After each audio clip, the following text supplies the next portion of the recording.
देवरानी। एक बार की बात है, सुषमा अपने पूरे परिवार के साथ खुशी खुशी मोहन नगर में रहती थी। उसकी 2 बहुएं थी, पल्लवी और शिवानी। एक दिन दोनों बहुएं रसोई में काम कर रही होती है कि तभी उनकी सास सुषमा उन्हें बुलाती है। अरे बहू, जरा इधर तो आना। शिवानी, जरा जाकर देखना सासू माँ क्या कह रही हैं। दीदी आप ही देख लो ना जाकर, आपको भी तो सुनाई दे रहा है। अरे मैं आटा गूंद रही हूँ ना, तुम चली जाओ। हाँ तो मैं भी तो सब्जी काट रही हूँ ना दीदी। अरे बहू जल्दी आओ।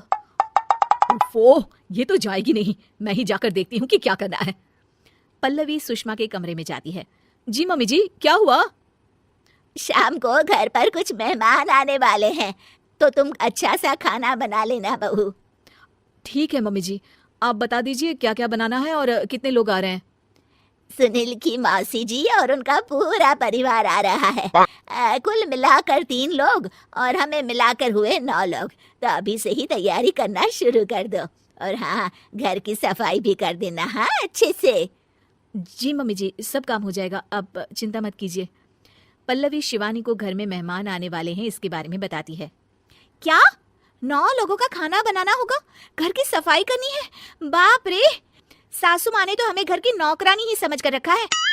ऐसा नहीं बोलते शिवानी, हम इस घर की बहू हैं और घर के काम करना हमारा फर्ज है। दीदी तो है ही सासू माँ की चमची, जब देखो सासू माँ सासू माँ। मैं तो इतना सारा काम नहीं करने वाली। शिवानी कपड़े लेकर गमला साफ कर रही होती है और चक्कर आने का नाटक करने लगती है। मेरा सर चकरा रहा है। तभी वहाँ पल्लवी और सासू माँ जाते हैं। अरे बहू, क्या हो गया तुम्हें? मम्मी जी, बहुत तेज सर में दर्द हो रहा है। तुम एक काम करो शिवानी, आराम कर लो।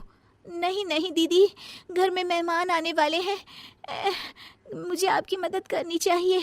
अरे कोई बात नहीं शिवानी, तुम आराम कर लो, मैं सब काम कर लूंगी। ठीक है दीदी, अगर आप इतना कह रही हैं तो आराम कर लेती हूँ। शिवानी आराम से अपने कमरे में मैगजीन पढ़ रही होती है। इसे कहते हैं आराम की जिंदगी। इतना सारा काम। चलो सारा काम खत्म हो गया, शिवानी को देख आती हूँ। शिवानी अपने कमरे में ईयरफोन में गाने सुनते सुनते सो जाती है और उसके साइड में मैगजीन भी रखी होती है। पल्लवी वहां आ जाती है और वो सब देखती है।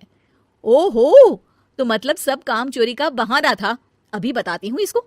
घर का सारा काम मुझे करना पड़ा और ये महारानी यहाँ मैगजीन पढ़ रही है, गाने सुन रही है। पल्लवी रसोई से एक प्लेट और चम्मच लेकर आती है और शिवानी को थाली बजाकर उठाने लगती है। शिवानी अचानक से उठती है। उठ गई महारानी, गाने भी सुन लिए, मैगजीन भी पढ़ ली। तुम तो बहुत बड़ी झूठी निकली शिवानी। तुमने सर दर्द का बहाना बनाया ताकि काम करने से बच सको। हाँ बनाया बहाना, तो क्या करती, इतने सारे काम करती। मुझे कोई शौक नहीं है चापलूसी का। क्या चापलूसी? तुम्हें लगता है कि मैं सारे काम चापलूसी के लिए कर रही हूँ? और नहीं तो क्या।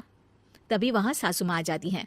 अरे बहू, वो लोग बस आने ही वाले हैं, तुम तैयारियां कर लो। जी सासू माँ, तुझे तो मैं बाद में देखती हूँ।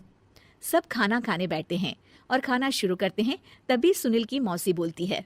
वाह भाई वाह, खाना तो बहुत ही अच्छा बना है सुषमा जी, एक एक चीज में क्या स्वाद है। ये सुनकर शिवानी मुंह बना लेती है। उसे अपनी जेठानी की इतनी तारीफ राज नहीं आती। आपकी बहुएं तो बहुत ही अच्छा खाना बनाती हैं। हाँ बनाती तो दोनों ही अच्छा है, पर आज ना ये सारा खाना बड़ी बहू ने बनाया है। छोटी बहू की तबीयत ठीक नहीं थी, सो इसलिए। मानना पड़ेगा सुषमा जी, आपकी बड़ी बहू तो बहुत ही गुणवान है। पल्लवी की तारीफ सुनकर शिवानी को जलन होती है। पल्लवी ये सुनकर खुश हो जाती है और शिवानी की तरफ देखकर उसे चिढ़ाती है। कुछ देर बाद मेहमानों के जाने का वक्त हो जाता है। मौसी जी सबके लिए उपहार लाई होती है। वो सबको शगुन के पैसे देती हैं और अंत में पल्लवी के पास आती है। तुम्हारे लिए शगुन का लिफाफा तो है ही, पर बहू तुम्हें एक और उपहार भी मिलेगा, इतना अच्छा खाना बनाने के लिए। मौसी अपने सोने के कंगन निकालकर पल्लवी को पहना देती है। ये लो, ये मेरे मनपसंद कंगन है, अब से ये तुम्हारे हुए। धन्यवाद मौसी जी। ये देखकर शिवानी तो पूरी तरह से जल जाती है और गुस्से से रसोई में चली जाती हैं। तभी वहाँ पल्लवी आ जाती है और उसे अपने कंगन दिखाने लगती है। देवरानी जी, अब आपका सर दर्द ठीक तो है ना? मुझे लगता है कि अब सर दर्द शुरू हो गया होगा आपका।